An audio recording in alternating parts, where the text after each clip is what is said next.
వెంకటస్వామి గారు చెప్పండి. అంటే సీఎం పర్యటన అటు యూకేకి ఓకే చెప్పినటువంటి కేంద్రము, యూఎస్కి మాత్రం అడ్డంకులు చెప్పింది. దీనిపైన రాజకీయ కోణం, కుట్ర కోణం జరిగింది అని చెప్పి కాంగ్రెస్ పార్టీ ఆరోపిస్తుంది. అంటే ఇక్కడ కుట్ర కోణం ఎలా జరిగింది అనుకుంటాం? అలా జరగాలనుకుంటే యూకే పర్యటన కూడా ఆపేవాళ్ళు కదా.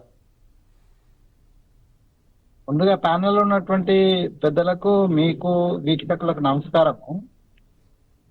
అంటే యూకే వరకు ఇచ్చినారు, మరి యుఎస్ ఇచ్చే విషయానికి వచ్చినప్పుడు కేంద్ర ప్రభుత్వం నిర్ణయించిన నిబంధనలో లేదు అనేటువంటిది వాళ్ళు చెప్తున్నారు.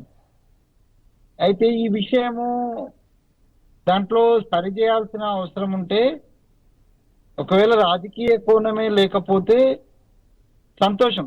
రాజకీయ కోణం ఉండకూడదు దీంట్లో. మనం విదేశీ పర్యటనలో కూడా, లేకపోతే అభివృద్ధికి సంబంధించి ఈ ప్రాంతానికి కొంత మేలు చేసేటువంటి ఉద్దేశంతో ఇక్కడ ఉన్న ముఖ్యమంత్రి పర్యటన చేస్తున్నప్పుడు దాన్ని రాజకీయ కోణంలో చూడొద్దు. నేను రాజకీయ కోణంలో చూసినట్టయితే ఒక విధంగా చెప్పాలంటే, మరి యూకే అప్పుడు కూడా ఆపాల. అంటే యూకే వరకు పర్మిషన్ ఇచ్చినటువంటి కేంద్ర ప్రభుత్వం యుఎస్ విషయంలో అంత త్వరగా, అంటే ముందే ఇవన్నీ పరిశీలన చేయాల్సి ఉంటాయి కదా. యూకేదైనా యుఎస్ అయినా అన్ని ఒకసారి పోయినాయి కదా. పర్యటనకు సంబంధించినటువంటి వివరాలు ముందు కేంద్రానికి సంబంధించినటువంటి శాఖలకు ముందే పర్యటనకు సంబంధించిన అన్ని వివరాలు ఉన్నాయి కాబట్టి అన్నిటినీ ఒకే తర్వాత తేల్చేటువంటి అవకాశం ఉంది. మరి కేవలము యూకేది మాత్రమే తేల్చి యుఎస్ దాన్ని పెండింగ్ లో పెట్టి లాస్ట్ మినిట్ లో ఆపడం తోటి కొంత అనుమానాలు వస్తున్నాయి తప్పితే నేను కూడా పెద్దగా దీంట్లో రాజకీయ కోణం ఉందని నేను అనుకోవటం లేను. అడ్మినిస్ట్రేటివ్ తర్వాత ప్రోటోకాల్ అంశాలు ఉన్నట్టుగా కేంద్రం నుంచి వచ్చిన ప్రకటన నేను చూశాను.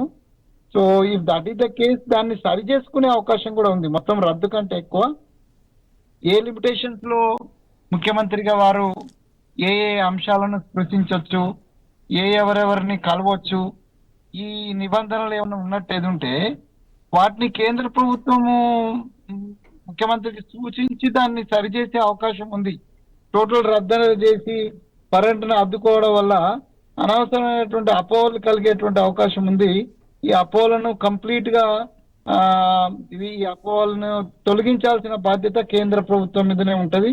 అది కేంద్ర ప్రభుత్వం సరైనటువంటి వివరణ ఇచ్చినట్టయితే ఇటు పార్టీ పరంగా కానీ లేకపోతే ప్రజల పరంగా కానీ ఇబ్బంది కాకుండా ఉంటది. లేకపోతే ఈ అభివృద్ధికి సంబంధించిన అంశాలు లేదా పర్యటనకు సంబంధించిన అంశాలను కూడా రాజకీయం చేయడం అనేటువంటిది అయితే మాత్రం తప్పనిసరిగా అది ఆక్షేపణీయమే. అది మరి విజ్ఞత కలిగినటువంటి కేంద్ర ప్రభుత్వం దాన్ని పునరాలోచించుకోవాల్సినటువంటి అవసరం ఉన్నది. లేదంటే దాంట్లో నిజంగానే వాళ్ళ వైపు నుంచి ఏవైతే ఆబ్జెక్షన్స్ ఉన్నాయో అవి కరెక్ట్ అయినప్పుడు ప్రజలకు కూడా అది వివరణ ఇవ్వాల్సిన అవసరం ఉంది. ఈ వైపు నుంచి అంటే మా వైపు నుంచి కూడా ఒకవేళ దానికి సంబంధించినటువంటి లైనింగ్ క్రాస్ అవుతున్నట్టు ఉంటే దాన్ని సరి చేసుకోవాల్సినటువంటి, ఎందుకంటే it is the question of the nations integrity. ఇప్పుడు మనం వేరు కాదు కదా, భారతదేశంలో భాగస్వామ్యం, భారత సార్వభౌమాధికారాన్ని కాపాడడంలో రాష్ట్రాలన్నీ కూడా వాళ్ళ బాధ్యత ఉంటది. కాబట్టి కేంద్ర ప్రభుత్వము దగ్గర ఉన్నటువంటి నియమ నిబంధనల అనుగుణంగానే మనం రాష్ట్రాలకు సంబంధించినటువంటి వాళ్ళని కూడా ప్రవర్తించాల్సినటువంటి సంపూర్ణ బాధ్యత ఉంటది. ఫెడరల్ సిస్టమ్ ను మనం కాపాడాల్సిన బాధ్యత ఉంటది. సో కాబట్టి ఇటువైపు నుంచి కూడా సరి చేసుకుంటే ఈ అపోహలు లేకుండా ఉంటాయని నేను భావిస్తున్నా. ఆ అపోహలు తొలగిపోతాయని, తొలగిపోవాలని, ప్రజలలో కన్ఫ్యూజన్ లేకుండా ఉంటుందని నేను భావిస్తున్నాను.